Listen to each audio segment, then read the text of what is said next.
Hey everybody, welcome back to another one. This time we're going to be looking at nationalism and the nation state. We saw those Atlantic revolutions and the sorts of new ways people were trying to become free, but now we're kind of going to look at what happens when that actually starts to occur and the sorts of new mechanisms that people put in place for political structures. So those Enlightenment ideas, that Atlantic Revolution happening sort of everywhere at once, the United States, France, Haiti, Latin America over 30 or 40 years, created this new language of freedom, this new idea about how people should have rights, where they should have rights, who the state should work for, these sorts of things. And it really changes the whole way politics works around the world. In a sense, you kind of change and you can't go back. As we're going to see, before the United States, there were no nation states really to speak of. Now it's the only acceptable sort of form of political structure. We'll see how that works. The nation state and nationalism are going to become supreme. So first we'll look at the nation state. What is that? It sounds a little funky. How is it different than what came before? Then we'll look at nationalism and try to get a sense of what that means. Then we'll look at some of the unexpected consequences that evolved out of a sort of national consciousness or the idea of being from a particular nation. This was something new that people hadn't experienced before, and they weren't really sure what the results would be. So the nation state is going to form through all of these revolutions. If you're going to break away the 13 colonies from the United Kingdom, what are you going to be afterwards? If Haiti's going to break away and it's no longer going to be a colony of France, what is it going to be afterwards? People start to think of themselves in terms of national community, and the sort of state that's going to function based on that national community looks really different to what's come before. So what is a nation state? Well, independence requires some sort of self. If you're going to be independent from Britain, well, what are you going to be, right? You have to be something. If you're an independent individual, right, it's by comparison to something else. So all of these Atlantic revolutions are going to make these sorts of models for self-governance and independence. We want no taxation without representation, right? We want to be involved in our own political structures. So what does that actually mean? What does that actually look like? Self-governance and independence, cool, okay. But for who, by who, right? This is that idea of popular sovereignty that we saw playing out. Remember this idea that the government should be for the people. Remember, kings own the kingdom and the kingdom works for the king, right? Or in empires, you have an emperor who rules, and then the people are sort of beholden to the emperor. The emperor doesn't care about the people in a sense. The government doesn't operate for the people. The government operates sort of for itself. But under popular sovereignty, this idea is that people compose the government should work for the people, and this starts to create a sort of communal sense of identity. So now you have these new nations forming, Mexico, the United States, Haiti, Argentina, right? People have this sense that they're sort of part of a new structure, they're part of something that's about them, right? There's a new sort of development happening here. And you feel like the other people in that community are somehow the same. So once the United States breaks away from Britain, okay, now you have this new group of people that are all like vaguely bound together somehow. They're not British anymore, right? They're all going to be American. So what does that mean? There's some sort of identity that's required, some sort of new sense of not being British anymore. People have to feel invested in the state. If the state is by the people and for the people, if people don't participate politically, if they don't vote, if they don't think of the state as something they're operative in, it's not going to work. On the flip side, the state has to get loyalty from the people. If the state is, composed of the people have to participate in the state. Vice versa, the state is going to look down and make sure those people are loyal to it and sort of thinking of it, composed of it, right? Stuff like this. So you start to get this sort of national consciousness. People start to feel American or Haitian or French in a new way. And all of these forms of identity require some other. This is true of all forms of identity, whether you're talking about gender or race or class or anything else. When you describe yourself, part of what you're doing is setting it in opposition to some other, right? I'm not like them. I'm this, right? When you say I'm this, you're also saying I'm not all that other stuff. So national consciousness requires some sort of other. So we're not going to be British anymore, we're going to be American. We're not going to be French anymore, we're going to be Haitian. We're not going to be subjects of the Spanish Empire, we're going to be Mexican, right? So there's some sort of other that you're not that helps you develop who you are. And you can see this with any form of identity that you want to look at. And in this case, as nation states are forming, there's lots of others out there. There's empires, right? So in the case of the French Empire or the British Empire, when colonies break away, you're not part of that empire anymore. Okay, that's good. Or it could be other nation states. So Canada, right, is breaking away from empire. They're going to kind of be still part of the Commonwealth, but they're not America, right? And if you go to Canada and you're like, it's basically America, just a little different or something, people don't really like that, right? They see themselves as separate. It could be invaders. There could be, like we saw in the case of the Qing, although they were still an empire, we saw that sense that like the leaders, those sort of Yuan leaders that had been there even before the Ming, right, were sort of seen as outsiders. So the sense that there's like invaders, there's outsiders, that's not you either, right? Migrants, often nation states depict themselves as like genuine or true in the face of migrants, right? It could be minorities, right? So if you are, who is a real American, right? A lot of Americans choose to depict minorities as not quite real Americans, and we're going to see how that works a little bit later. So there's all kinds of different others that you can sort of throw out there as who you're not when you're describing your national consciousness. So just like these nation states, this new sort of entity is going to require an other to, compare itself to. They're also going to need new forms of geographic measurements and boundaries to make sure you know what you're talking about. Okay, cool, we have a new nation state. What is it? Well, you might want to know where it is or how it's shaped, what it looks like. In the past, this was less of an issue in a sense.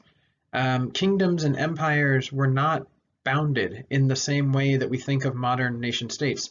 If you look at a map today, there's very clear lines.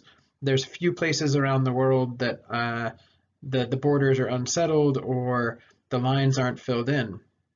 When you think about kingdoms and empires before the sort of modern period, like in this map you can see over here, they're expansive, and the closer you are to the center, the more power. The closer you are to the capital or military outpost, the more power. And then as you get further and further away, power kind of trickles off until there's like empty space, and then you hit another empire somewhere else. So there's not a really clear-cut, well-defined boundary in most kingdoms and empires in the same sense. As you get further and further from the center, you kind of drop off, right? The emperor can't control stuff way, way out on the edges. It's just too far away. And most people are going to actually live outside of the grasp of the political state. In an empire or a large kingdom, as long as the ruling class is collecting taxes, they don't necessarily enforce out on the boundaries, out on the edges, that people feel like part of the empire or that they work for the kingdom or something. As long as they're paying taxes, normally people don't care too much. Also, in this sort of world made up of kingdoms and empires, there's all kinds of other stuff that's just not allowed today. There's neutral zones, there's trading routes, there's all kinds of fuzzy areas, places that are claimed by multiple kingdoms, places that might be taxed one way but culturally are totally a different way. Unknown areas, unmapped areas, right? Remember when we first started looking at European exploration, they didn't know what was out there. So these sorts of things are what you find in the sort of pre-modern world or in the pre-nation state world. Once you start to have nation states, all of that has to go.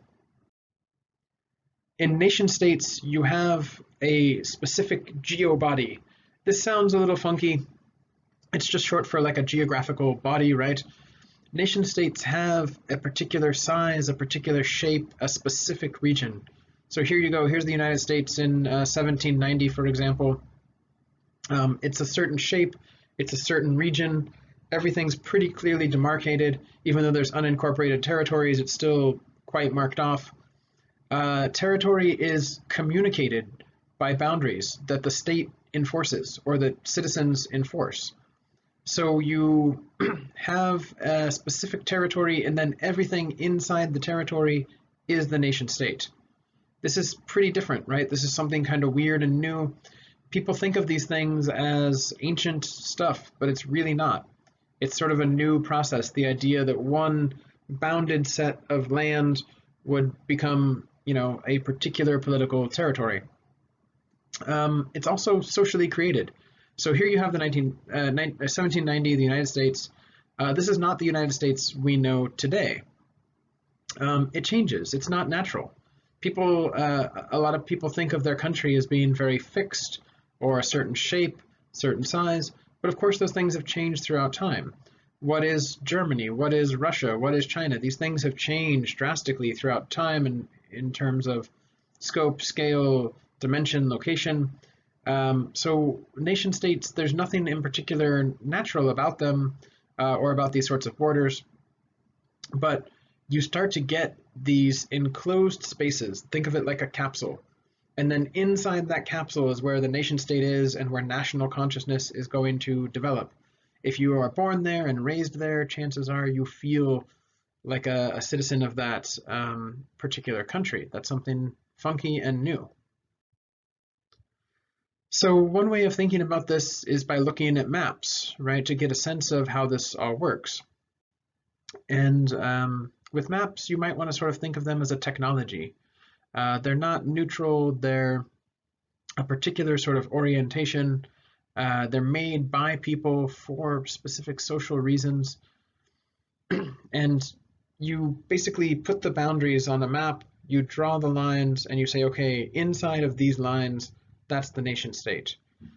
But what's funky about this is the nation state isn't there first, and then you make the lines. First, you draw the map. That creates the nation state.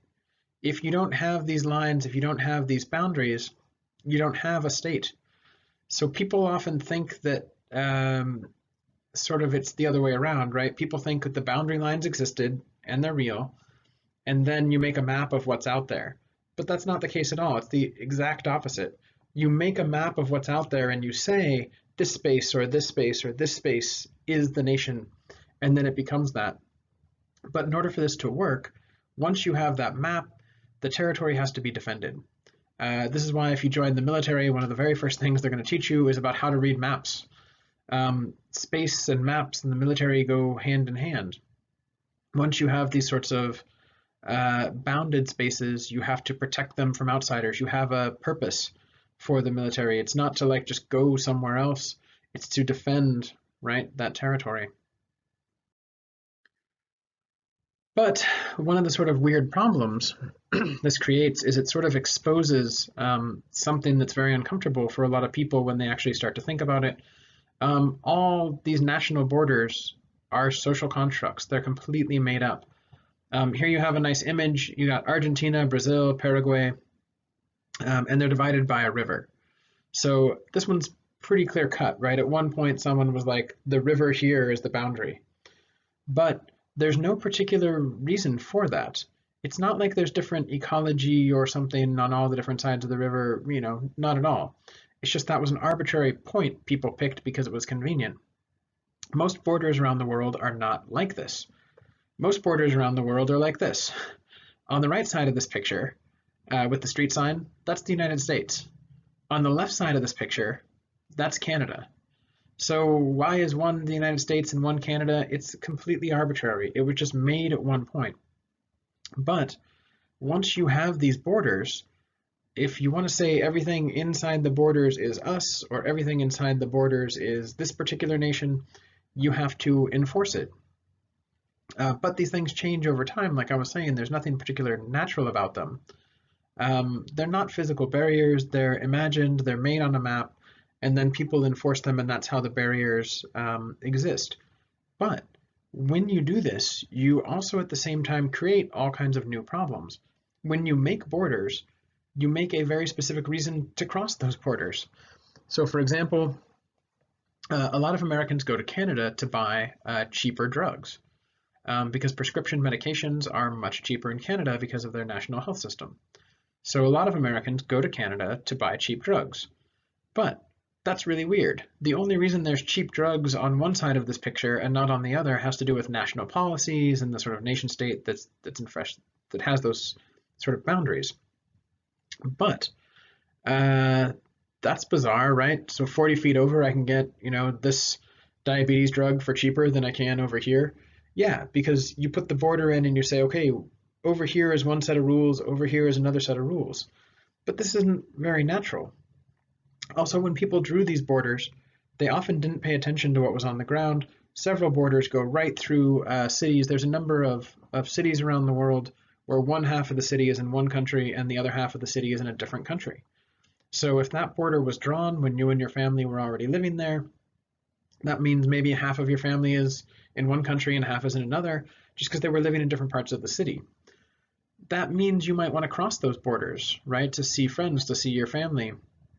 And there's all kinds of then opportunities for economic exchanges or for practices that the state might be uncomfortable with based upon having those borders. But what's really funky about this too is once you have the nation state protected by all these borders and you have a national consciousness, you're born within a country, you grow up there, you feel Italian, right, because you grew up in Rome. When you leave Italy, you still feel Italian. So nationalism is sort of created within these boundaries or sort of sense of national consciousness. But when you leave these boundaries, you still feel like a member of these nations. So if any of you have ever traveled abroad, for example, or been outside of the US, the second you set foot in Japan or Germany or Britain or Australia or India or whatever, you feel different. Other people will know you're not Indian, you're not South African, you're not, Haitian. And there's sort of that us versus them, right, in reverse. They're the us now and you're the them. But then that causes you to kind of feel the most, national you've ever felt in a certain sense. You go to Germany and people are like, do people really eat peanut butter and jelly sandwiches? And all of a sudden you're like, and you gotta have to explain that, right? You come to represent your entire group in a certain sense. And this is very strange. When you ask most people about their identity, one of the first things they say is their sort of nationality, particularly if they're outside of their nation state. So these borders create space, they create consciousness within them, but then that still expands other places. It's very funky. So then how do we describe nationalism? If we know what a nation state is, what is nationalism? It's a sort of collective feeling focused around the nation state. It might be about the independence of the state, it might be about the prosperity of the state, but eventually it sort of grows to this sense that your nation is better than every other nation. It's a very, very common feeling people have. They sort of love the country they grow up in, the food, the people, the culture, the ethnicity, maybe the religion, all kinds of other things. And they sort of see the nation state that they just happened by chance to be born in as the best in the world. Often people feel this way without ever having gone to any other country. So how does this work? Well, when you grow up within a particular nation state, you're exposed to the sort of culture that's there. So remember, now you have a bound space, right? And this space, everything within it is supposed to be kind of the same. Everything within it is supposed to be somehow descriptive. If you're talking about Germany, everything within it is supposed to be German. Or if you're talking about Russia, everything within it is supposed to be Russian, right? So as you get the nation state and you get the sort of national consciousness that's bound together, there's a sort of culture that develops within that bounded space. And ideally, you want it to be really highly cohesive. because the more cohesive it is, the more everyone's going to kind of get along, the more the nation will have a clear sort of direct self, right? And it has to be unique. It has to be separate from what other people are doing. Italians are not French, right? And they don't want to be French. And so even if they have some stuff that seems very French, it has to be different. It has to be somehow Italian, right? Not French. So you can do this in all kinds of ways. This can be built on history. This can be built on the sort of ethnicity that's there. This can be built on geography, or it can be built on myths. It can be built on all kinds of stuff. So here you have some dancers, right? These are flamenco dancers. And if you're hip to this sort of stuff, this is Spanish, right? And but if you go to Mexico, or if you go to the United States, or if you go to Germany or Japan or wherever, you can find people doing flamenco dancing, and they're gonna like it, right? But somehow we still see it as like Spanish culture. And the idea is it's what's unique that came out of Spain, and so this flamenco tradition can never really be American, or it can never really be Canadian, because it's just sort of tied up to Spanish national culture in a certain way. It's not to say other people can't do it. They can, of course. But it never necessarily becomes an aspect of their culture, and the Spanish are going to continue to claim it as theirs, even if other people do it. So you might, with your friends, go and get sushi, and all of you know it's Japanese food, but why? It's being made in the United States with products that are all from the United States, but you're like, well, it's Japanese because it's like historically from Japan, or that's their culture, or something like this. But that's really kind of a funky idea. So just like with sushi, there's all kinds of sort of national foods, right? We imagine sort of national dishes. All you have to do is look at these pictures, right? And you know, okay, you got some wine and cheese and baguettes. Maybe that's France, right? You got this ballpark hot dog on an American flag. Maybe that's American. This one in the bottom right, you might not know. It's natto. It's from Japan. It's this sort of fermented beans that's in this sort of slimy goo. You eat it with a little hot mustard on like warm rice or whatever. It's not bad, but it's like super Japanese. Nobody else really eats it, and the Japanese kind of like it that way. It's considered to be their thing. So certain foods are imagined as like a national dish. If you think of German food, you probably think of like sausages and sauerkraut. If you think of British food, right, you might think fish and chips, right, something like this. Lots of people have these sorts of imaginations about it, but it's kind of weird because there's no particular reason. Someone in Thailand can eat a hot dog for sure, right? And that doesn't make them an American or something. But it does mean something to people. When you grow up eating these sorts of foods, you might think this is my food, this is my tradition. If you grow up in Jamaica and your parents make manish water or something every weekend, it's yours, right? You see it as like sort of part of your national culture. And then if you have it later in Florida, you're like, it's not the same. Even though it might be the exact same ingredients and taste exactly the same, in your brain you're going to be like, nah, but it's not. It's just different, right? So things can get tied into the nation like this, even though there's no particular reason for it. And it's not just food, it's everything. We have national songs, national symbols, language, animals, flags, religion, sports, American dream, right? National values, all these sorts of things. Anything you like can be made national. Here you have a bald eagle, right? So Americans are like, yeah, that's America. But other people use the eagle, right? Like Austria uses a two-headed eagle and stuff like this. But for whatever reason, it's an American sort of national symbol. So this is very strange because the bald eagle was around obviously a long time before nation states, before the United States. What makes it American? Well, we got them. But we got turkeys too, right? I mean, we got all kinds of stuff. So it's really quite strange. Like Australian rules football. I don't know, what is that, right? It's an Australian thing. And they get like stoked on it. And you can play it in America, but you don't call it then American football, right? It's different. And this seems really kind of like, yeah, so what? It seems arbitrary, but it's also very strange. In previous history before nation states, you just simply didn't have this. There was no concept of a national language or something like that because there were no nations. And okay, yeah, so what? It's setting up a lot of sort of problematic things down the line. What is the national language of the United States, for example? Well, we don't have one officially, right? English sort of unofficially, and people get really hot about that. But that's kind of strange, right? Because actually, for a long time, there were way more German speakers than there are today in the United States, and no one particularly cared. So it must be some other sort of political issue, right? It's not quite maybe what we think it is.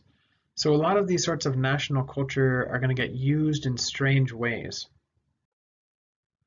This can lead to cultural nationalism, which is the sort of belief that your culture is simply superior to all the other cultures that are out there.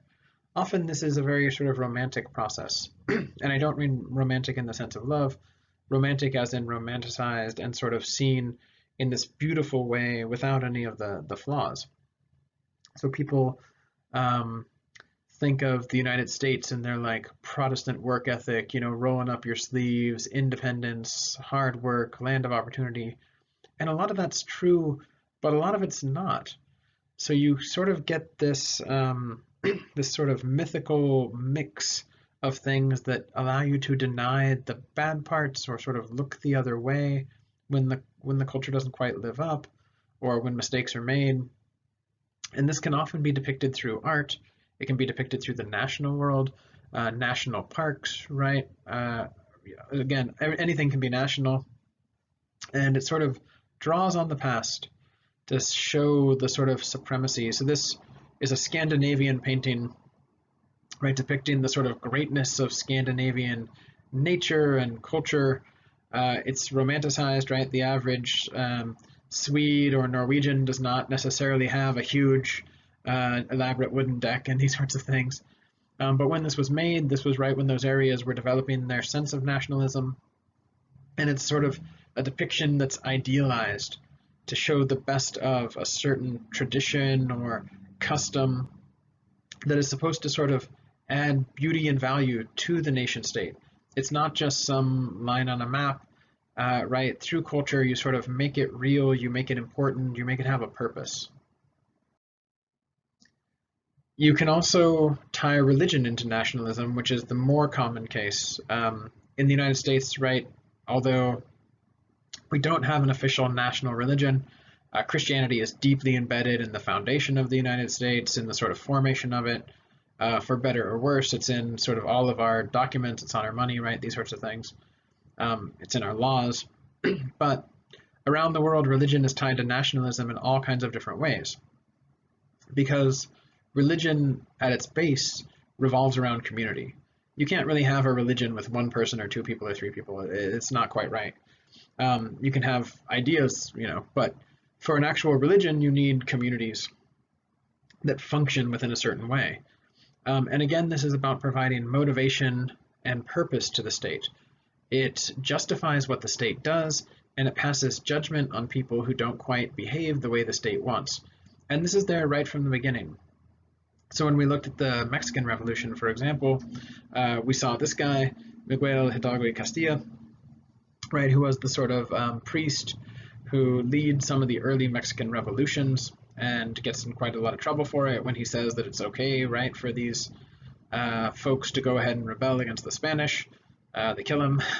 But what he does that's really interesting is he's saying Mexican independence, but also it's tied to Catholicism, but it's tied to a specific type of Catholicism that they're doing there in Mexico that has the Virgin of Guadalupe in it, right? So you have religion and independence and Mexican identity like all smushed together into this new sense of nationalism. And this still remains. If you're in Mexico and you grow up there and you're not Catholic, a lot of people will see you as not quite Mexican enough. If you want to make your Mexican mama really sad, you tell her you don't want to be Christian anymore, right? Because there's this sense that like being a Mexican means being Catholic. Um, and for most of the world, that's true. Like in Thailand, for example, most people are Buddhist, and it's seen as the thing that sort of is part of what makes you Thai. So the US is a little bit of a weird exception in this way. In most places, there is more of a sort of cultural religion that's sort of the official doctrine of the people. And it helps bind the nation together early on. It helps create a sense of purpose within the nation. But what this is telling us and the sort of places this is taking us is a little uncomfortable because it means that all of the things that we think of as customs and traditions were invented. So nation states think of themselves as being very unique, having a set of histories, traditions, customs, cultures, but the problem is it's all completely made up because those nations didn't used to exist. So there was no United States, right? At one point, everything that we think of as a tradition or a custom or culture within the United States was made. And when you say it like that, it's like, oh yeah, okay, so no problem. But the problem is lots of people believe very strongly that these customs and traditions are real. They're used to sort of promote national unity, and they legitimize all of the institutions and laws and the power of the state, but they're not real, right? They're just simply made up to create this stuff. So most nation states claim to be rooted in some sort of ancient past, like 5,000 years ago, 10,000 years ago. People will tell you in France, right, that there's always been French people and they've been there since the Gauls and they're forever. In China, there's political campaigns saying, oh, you know, the Chinese people have been for 5,000 years and stuff like this. But it's all nonsense. None of it's natural. It wasn't inevitable. It was created later. And this leads to a bunch of sort of confusing things. Some of these have been given names like the pizza effect. Here you go, here's a margarita pizza. This is made in an Italian style. But the problem is, pizza as we know it was invented in Chicago. If you go to Italy, you can take tours of like Italian towns and they'll be like, this is where the first pizza was made and this is where pizza comes from and this and stuff. It's not true. Yeah, there was a sort of tradition of making like flatbreads in Italy, but nobody cared about them. They were seen as like low-class food. The Italians were not proud of them, whatever. Then there were a bunch of Italian immigrants in, you know, the Midwest, in the United States. They used things that were available to them, like a lot of cheese, right, dairy from the Midwest, canned tomatoes. There was wheat, there was cured meats, right? All the meat was coming through Chicago and stuff like this. So then they made what we think of as pizza. Then that became seen as an Italian thing because it was being made by Italian immigrants. They took a sort of something that had been done in Italy, they do it differently in the United States, but then it comes to be seen as Italian. Now when people go to Italy, they expect pizza, so there's like a whole industry of brown pizza in Italy, even though the version of it that they're eating is really heavily influenced by what immigrants did in the United States. It's very weird. So who made it? Is it Italian? I don't know. Italians certainly claim it as their tradition. And when a lot of people think of pizza, they think of it as Italian food. But it was really made, you know, in the United States in terms of how most people eat it. So it's tricky. Another one you might look at is like the clan tartans. So a lot of Scottish folk believe that there are different kilt colors and that these sort of different colors and patterns designated the different clans. That's not true. It was made up, and in fact, it's really easy to show specifically when it was made up in 1815, and it was like a way of sort of separating Scottish culture out from British culture. And before that, there was no such thing. The clans did not have different colored things that represented their clan and stuff. It was relatively new. But Scottish folks some of them will just absolutely swear by this, and they'll say their great-great-grandparents and stuff like this were doing it. It's just not true. And there's lots of things you can find like this all around the world. People see like the Queen in England, right, has like special parades and a special carriage, and people assume these things have been going on forever, but most of that was made up in the 20th century, right, when they were trying to promote the royal family. There's all kinds of stuff like this. Any tradition that you can think of is made up. And it was made up probably much more recently than you might imagine. It might be based on some historical fact, it might be from something people used to do, but those people weren't who you think they were either, right? So this is really tricky, and a lot of people don't like this sort of stuff because it points out that things they think of as like totally fixed and solid, representing their nation, were at some time invented to sort of create the nation. But that doesn't make sense if you think the nation is like permanent and inevitable and it's always been there. But it just hasn't, right? And it's really easy to show it hasn't. So the development of these sorts of new political spaces and this sort of new way of thinking about yourself as part of some nation has led to a lot of unexpected results. It goes a lot beyond just new sort of political structure. The first thing that you might have to think about is that nationalism and the nation state are really bound together, but they're slightly different. They're used to complement each other. So national consciousness is used for political purposes. Whether we like it or not, another political season is right around the corner, and check out like the political commercials, right? They're sort of trying to pull at your heartstrings, pull at your sort of sense of culture, your sense of pride in the United States, for example, to get you to vote a certain way. So when you're trying to create support for a program, or when you're trying to engage in some particular activity of the state, they appeal to national consciousness. If you're a good American, you'll do this. If you're a good German, you'll do this, right? This is a way politicians and people in power sort of utilize these ideas. But that goes the other way as well.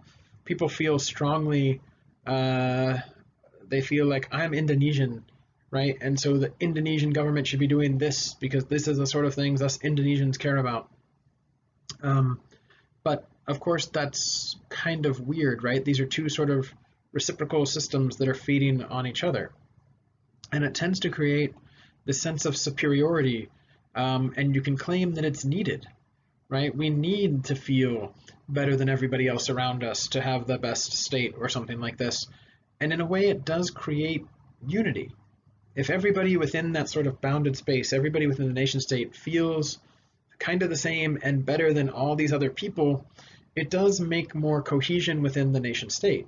But that's not necessarily good or bad, right? It's just a certain political consciousness that people are developing. One of the areas that might be kind of bad is that when you get more and more sort of nationalism and sort of national consciousness, you tend to have a lot of common enemies. So national thinking and nationalism tend to lead toward this us versus them mentality, right? We're Indian, we're not Pakistani, right? We're Palestinian, we're not Israeli. We're in the Netherlands, right, and the lowlands, right? We're not German or French. That didn't work out either. So there's all kinds of these sorts of problems where people within the nation state start to feel a certain way, and then everybody else is kind of them, right? They're not us. And that can be used for all kinds of bad or sort of problematic goals. So citizens can be punished, for example, if they're not national enough. If you're not enough seen as like in line with culture or whatever it is that we're describing, you can be punished for that. You could be arrested, you could be executed, you could be exiled, you could be just simply kind of outcast, right? So this is sort of a problem if there's this really hard idea about what it means to be a member of that nation, what it means to be a citizen. Then people who aren't quite in line with that are seen as bad in some ways, usually. This has a negative effect on minorities. This has a negative effect on migrants because they're seen as sort of out of step with this sort of common culture. So they're kind of a them, right? They're not quite an us, but this allows them to be exploited, right? So minorities, migrants, they have to work harder to show that they are good enough, that they are a member of the community. That means that they can be exploited for their labor, they can be exploited for their intellectual resources, they can be exploited in any number of ways, because they're trying to prove that they are good enough, because the assumption is they're not, right? Because they're not quite us. But that often leads to groups sort of infighting or being played one off the other. And you see this sort of thing all the time. For example, in the US, you might look around when you're in school or in the media or whatever, and there's this sort of stereotype that Asians are good at math. Okay, well, that doesn't seem bad, right? It's a stereotype that they're good at something. Okay, but that's often held up, and then you take another community like the Black community or Mexican American community, and you say, look, Asians are good at math. It's because they work hard, right? If only these other groups worked hard, they could be just as good. So then that allows people to say, well, these groups must not be working hard. Well, are all Asians good at math? Definitely not. It's a stereotype. But you can use those stereotypes to like play one group off each other and kind of repress them all at once, right? And this is commonly done by the majority or by the sort of state. It's a way of just exploiting the citizenry in different ways, you know? So what about the sort of expansion of the state? So here you have progress, right? This is an image of the United States expanding, westward expansion. You have trains and wagon cars and stagecoaches, right, all moving west, pushing out the Native Americans and stuff like this. Expansion of the state is almost always depicted in terms of nationalism. So remember, borders are not fixed. There's nothing natural about the shape of a country. And especially early on, before the maps all filled in, all of these states are going to have to expand. They take over their neighbors, they take over other sections of empire, they take over unclaimed territory, even if people are often living there. So how do you do this? Well, you depict it in terms of nationalism. If my culture is the best, and everything I do is art, and it's amazing, why shouldn't I take it everywhere? Why shouldn't I expand into new territories? Why shouldn't I take over from these other barbarian people who aren't as good? So you can sort of depict it as natural, right? I'm great, of course I should expand. Also, it gets depicted as sort of survival of the nation, right? Like plants and animals have to grow to thrive, right? If the nation is kind of an organic, natural thing, it too has to grow and expand in order to live, to develop, to do well. So this is common throughout the world. You see this during the world wars, during colonization, during the just expansion and growth of states, like the United States or Brazil or other places like this. It's often seen as sort of promoting progress, uplifting people. This is when you get this narrative of like the white man's burden, or a lot of missionaries, right, depict what they're doing as like lifting up the people who are there. It's also about creating a whole world of nation states. So remember, at first there's like a nation state here, a nation state here. It's coming into place, but it's not the world system yet. But by the 20th century, it's the world system. And you can't have any blank spaces left on the map. You can't have any uncharted territory. Everything has to be a nation.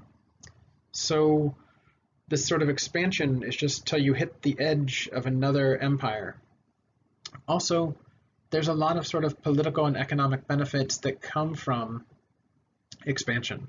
If you can colonize other areas, you have more resources, you have more sort of access, whether that's to ports, whether that's to forests, whether that's to other populations, that you don't have if you hadn't expanded. So it's sort of good for the nation, but maybe bad for everybody else. So as these nations are solidifying and multiplying and expanding, they come into contact with each other, and they come into contact with groups that are outside the nation. And this leads to a lot of military conflict. In fact, during the 18th, 19th, 20th centuries, almost all conflict comes to be sort of described and framed in terms of nationalism. Remember, it's us versus them, but the us is now a nation state. So the them doesn't have to be a nation state, but the conflict is surely somehow about our nationalism. Also, nationalism is used to promote military service. Uh, Look at any ad for recruitment, right, for any of the armed services, and you'll see it's like flags waving and young mothers and trucks and doing the right thing and all these sorts of symbols of what it is to be American, sort of hyper active. So join the military, right? It's sort of a way of promoting the nation if you're a member of the military. Also, if you want to convince young kids to join the military, you frame it in the sense of nation that they're being told is kind of the most important thing in the world. So this leads to more and more sort of calling on the nation in terms of why you would fight, why you're going to war, who needs to be involved, and whether you win or lose, it can be depicted as sort of part of the national story and good for the nation in a certain sense. So if you say are Germany and you lose World War I, well, the story is not of your victory, the story is of your loss. But that gets used to then create a sense of even more like animosity within Germany, within the sort of national culture of being defeated. It gives you a reason to want to try again, want to win again, to re-earn honor for your nation, or to undo the sort of injustice from the past. On the other hand, if you win, you can sort of use that victory as an example of the greatness of your country. So whether you win or lose, it sort of can play into this national idea.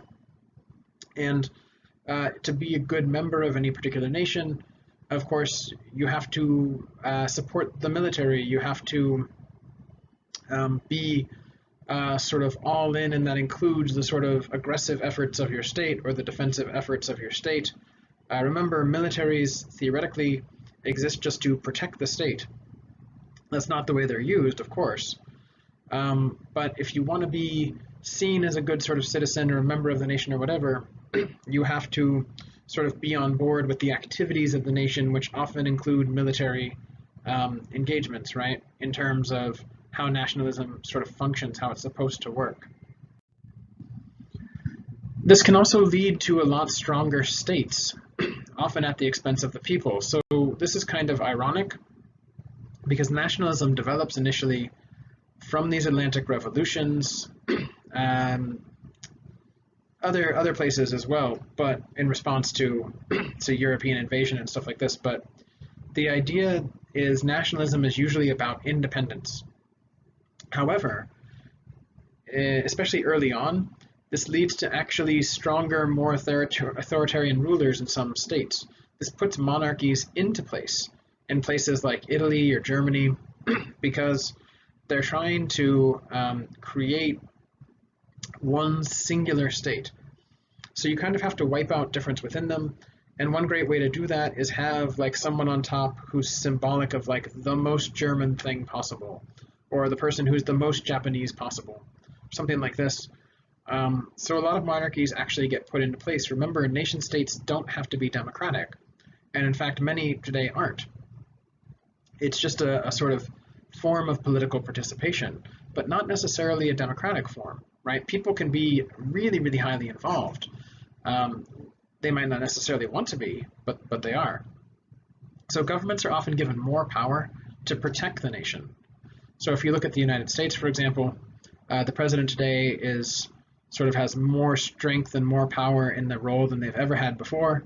But that was true with the last president and the last president and the last president, right? Presidents are getting more and more and more power, right, throughout the history of the United States.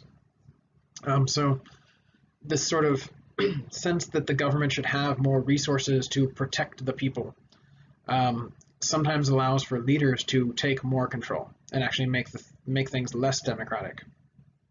Also, if you're trying to centralize everything and nationalize everything and make the state as efficient as possible, the government often has to step in and do those things. If you rely on people to do it, you might get different things here and there, right? Because people are different. But if the government does it, they can have more sort of blanket statements over the population or the territory. So strangely, This sort of sense of nationalism that springs from this idea of independence can sometimes create stronger states that sort of repress the individual within the state. So speaking of individuals within the state, just as we talked about, you have this sort of geographically bounded space. Everything in it has to be kind of more homogeneous. This is true for the population as well. And at the same time that nation states are coming to prominence, one sort of answer for this is race. How are we going to define everybody within this boundary, right? We have this new thing. It's a political entity. It's solid. It has a border that's very clear cut. We're defending that border. Everything inside is supposed to be the same, right? Because that's how we know who we are versus other options. So what are the we? Well, a lot of people turn to race because it's a very convenient answer. So this is when you start to get what we might call scientific racism.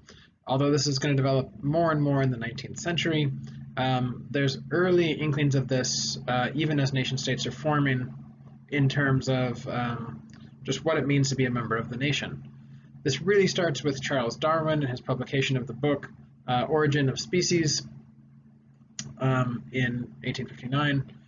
The idea was species, evolve.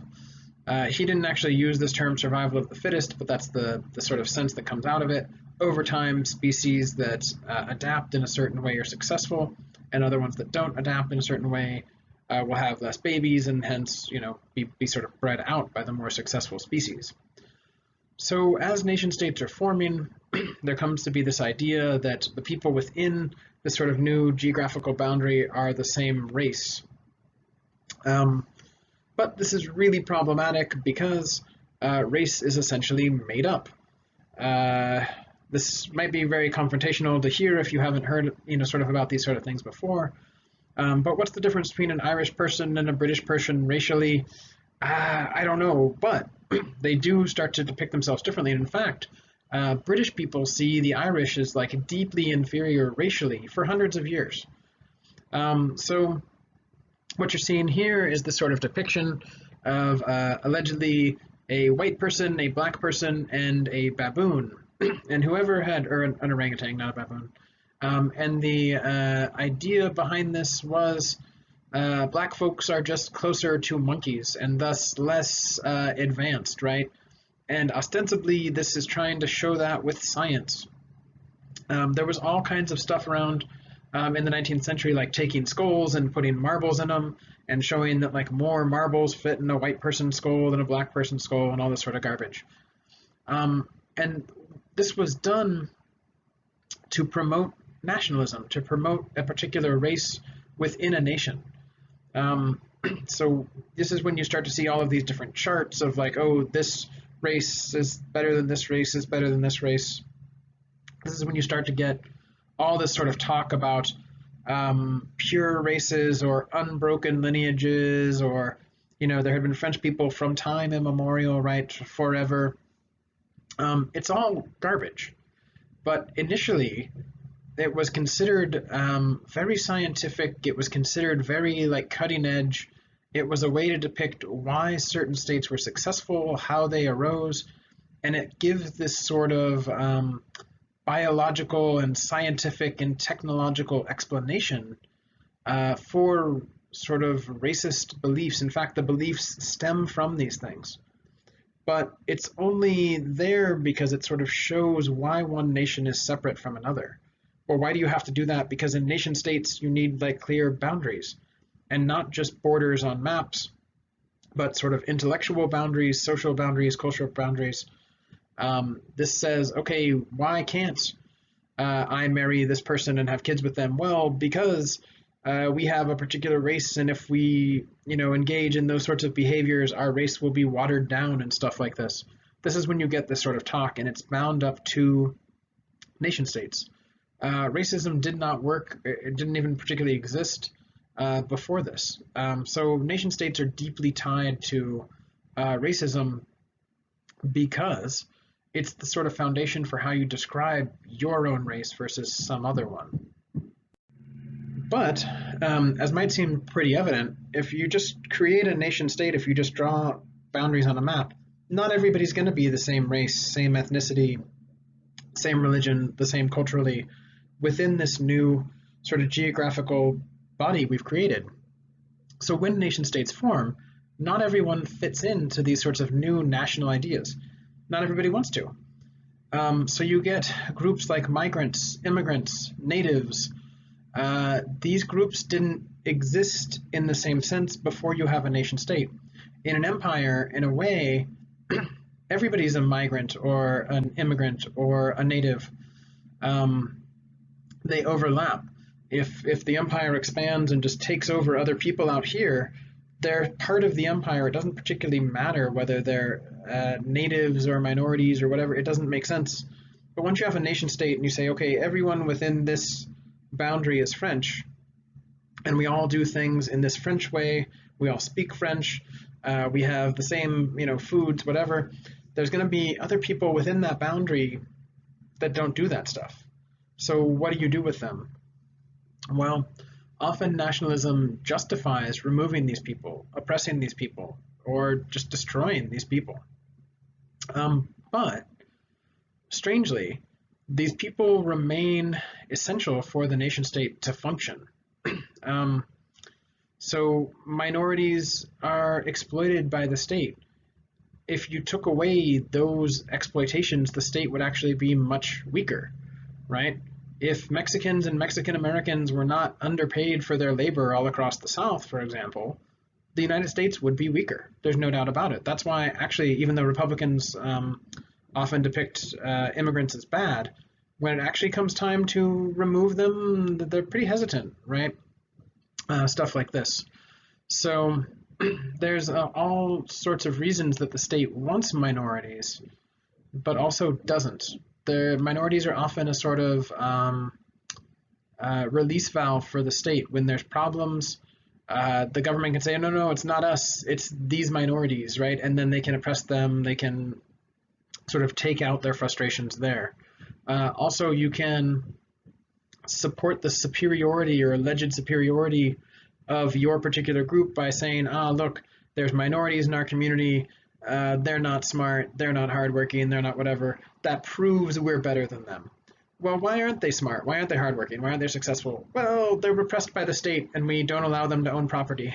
It's like, oh, well, if you don't allow them to own property, yeah, they're not going to be successful. So minority communities are disrupted once the state forms because they're different, because they don't quite fit into the nationalist idea of what the state should be. But they're still members of the nation in a certain way. So this has a lot of problematic implications coming down the line. We'll see more and more.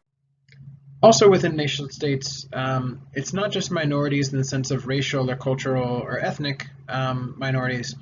You see often a lot of class exploitation built into the way that the nation state works. A lot of nationalist narratives play one class off of the other to support the state or to strengthen the state or to promote the state versus some other nation state or empire or whatever. Often this is depicted as some classes of people being the real Americans, Germans, Japanese, Indians, whatever, whereas other members are not. So this, you might be familiar with the maker versus taker myth, right? In the United States, you hear some people talk this way, like there are some Americans who are good Americans who work really hard and make the economy work and are good for the nation. And then there are other peoples who just sit around and take and are on, welfare or unemployment or food stamps or whatever, and they're bad for the nation. Well, that's all garbage. But it is a way to sort of play one class off each other. It's a way to create a sort of tension that keeps folks uncomfortably on their toes in certain ways, to make sure that they work for the goals of the state or that they don't step too far out of bounds in terms of what's considered okay sort of national behavior. The wealthy and politicians, elites, people in power, often use nationalism to promote their sort of self-interest through these sorts of class ideas. So here's a nice political cartoon. I got rich through hard work. Yeah, whose, right? Who actually did the really hard work for those rich folks? Well, a bunch of workers that were paid very little. And this is the sort of standard story around the world. It's part of the way class exploitation works, but it's often tied to a sort of national ideal in some way or another. And again, we'll see more of this coming when we talk about sort of the Industrial Revolution and the way the classes start to harden during this period. So this is not to say that nationalism or loving your country or something is bad on its face. It's not. But there's maybe a distinction to be made. Some people do this with patriotism versus nationalism, right? So here's a nice quote from this journalist. The difference between patriotism and nationalism is that the patriot is proud of his country for what it does, whereas the nationalist is proud of his country no matter what it does. The first attitude creates a feeling of responsibility, but the second a feeling of blind arrogance that leads to war. All right, yeah. So if you're proud to be American or Mexican or British or Chinese or Korean because of what that country does, that's great, right? Yeah, America's awesome because we try our best to educate everybody. Okay, that's cool. Not every country does that. But if you're really proud of your country for no other reason than because you are, that's really problematic, right? If you love your country no matter what it does and you then defend it, you might find yourself defending really bad positions just based on the fact that it's because your country did it, it's good, right? So it's something to consider, right? The people that are most sort of like pro-America that I meet, unfortunately, most of them have never left the country, and the reason they're pro-America is because they're like, well, why wouldn't you be? It's the best ever. Okay, that's fine. But it's not really a justified view, and it leads them sometimes towards making irrational arguments in defense of the state. If you want to be proud of the state because of the things it does, that's awesome. And that might encourage you to then participate in the state, right? So these Enlightenment ideas, these Atlantic revolutions, really did lead towards not only new countries, but a brand new way of thinking about the state and what it is, what it's for, who's in it. And eventually this will lead to the nation state and nationalism as being the sort of only options. Right now, if you don't want to be part of a nation state, where do you live? If you don't want to think of yourselves in terms of a nation, who are you? If you're not a citizen of some country, you're in really big trouble, actually, right? You don't maybe have rights, right? Because remember, all rights, allegedly, even though we have human rights and stuff, according to the UN, are really granted by the state you live in or the state you're a citizen of. So it's really tricky. This is going to radically change the way people interact with political systems and the way they operate in relationship to the place they live. So next time, we'll start looking at the Industrial Revolution. This is going to tie into a lot of this same material. We're going to start talking about nation states more in terms of something being from Britain or France or whatever coming down the line, because now those things are kind of around. But with the Industrial Revolution, we're just going to look at the way the whole sort of relationship between people and work and people and the environment changes. So get reading that Traditions and Encounters, chapter 29. As always, let me know if you have any questions. See you next time.